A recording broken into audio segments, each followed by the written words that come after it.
स्वादजुगादमूलालनूति इमानुल्लसिर्मा भुजंगविसि उर्मुक्तशुक्कुन्नेनुवेरुवस्तु तपतेलूने मैतमन्माय सुवा वारंडगागरा कनल्ले जपुवा EMI अव्वाल EMI बाबो EMI तम्मो EMI दादो निकुन बड़ा बेल निम्ने तमावा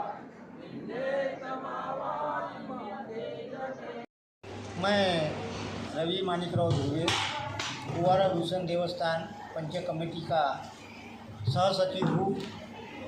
सहसचिव के नाते मुझे जानकारी ऐसी है कि भीमालपेन थाना में चैत्र पूर्णिमा से भीमालपेन जन्मोत्सव का कार्यक्रम आयोजित करते हैं। भीमालपेन का जन्म चैत्र पूर्णिमा के दिन दोपहर 12 बजे हुआ और वहाँ से हम लोग 1.25 महीने की यहाँ पे यात्रा मनाते हैं।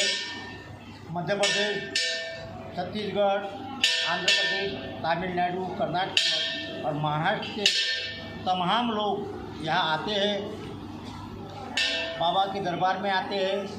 और ये हम कमेटी की ओर से 10 दिन की यात्रा हम संपन्न करते हैं और 10वें दिन में यहाँ पर हम इसका समापन का कार्यक्रम करते हैं। वैसे तो ये यात्रा 12 महीने ही चलते हैं, भाविक यहाँ पे 12वें महीने आते हैं। गुरु पूर्णिमा का कार्यक्रम, चैत्र का कार्यक्रम और बाकी पूर्णिमा का कार्यक्रम हम हर साल यहाँ पे आयोजित करते हैं। धन्यवाद। जय शिवा। बाबा का जन्म कौन से पेड़ की? बाबा जी का जन्म चैत्र पूर्णिमा को दोपहर 12 बजे चारोली का जो झाड़ होता है उसके नीचे हुआ था। बाबा बालावस्था में रहने के बाद बाबा के बड़े यानी बहुत उनके ये थे। बाबा के 5 भाई और 7 बहना थे। उनका कुंबा बहुत बड़ा था और बाबा बहुत शक्तिशाली। और दूसरी बात ऐसी है कि डोंगरगढ़ वाली देवी जो आप बमलेश्वरी देवी बोलते हैं और पुराड़ी वाली देवी जिसको आप पुराड़ी वाली देवी बोलते हैं, तो ऐसा है कि पुराड़ी वाली देवी का नाम है तिलका देवी और बमला देवी। ये बाबा के आतो बहनी है, यानी आतो के लड़कियाँ। तो हुआ कैसा कि बाबा उनको दोनों को देखने गए और दोनों बाबा उनके घर बड़ी को देखने गए और देखने के बाद में छोटी ने भी बाबा को पसंद की और बड़े ने भी बाबा को पसंद की। तो बाबा अचंभे में पड़ गए और बाबा बोलने लगे ये कैसा होगा।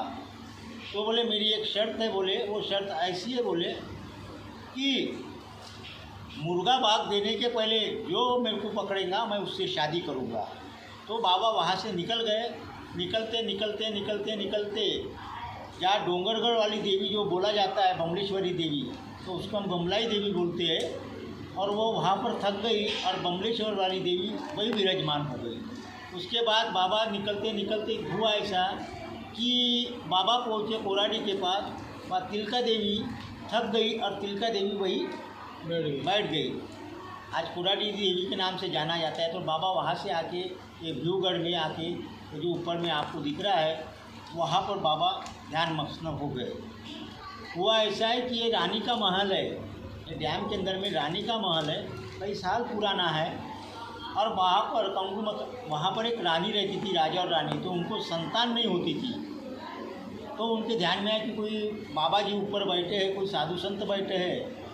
तो वो रानी रोज़ उनको घड़े में पानी ले जाती थी। ऐसा करते करते वो 9 महीने 9 दिन हो गई।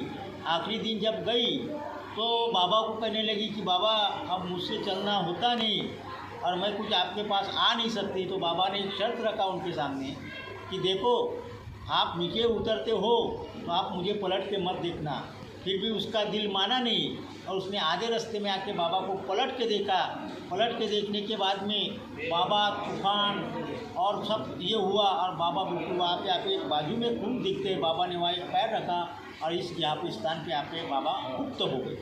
आज भी वो कुंड, एक ज़माने में वो कुंड का पानी बड़े पैमाने में यात्रा में चलता था, मगर यहाँ डैम बनने की वजह से अब लोग कैसा है कि डैम का पानी वापरते हैं। बस यही बाबा की कहानी है। बाबा की बहुत सारी कहानियाँ और से है, मगर ऐसा है कि उसके लिए आपको बहुत समय देना पड़ेगा। तो जय बस सेवा। इतना बोलते हुए मैं आपसे जय सेवा, जय भीमा, जय गोंडवाना।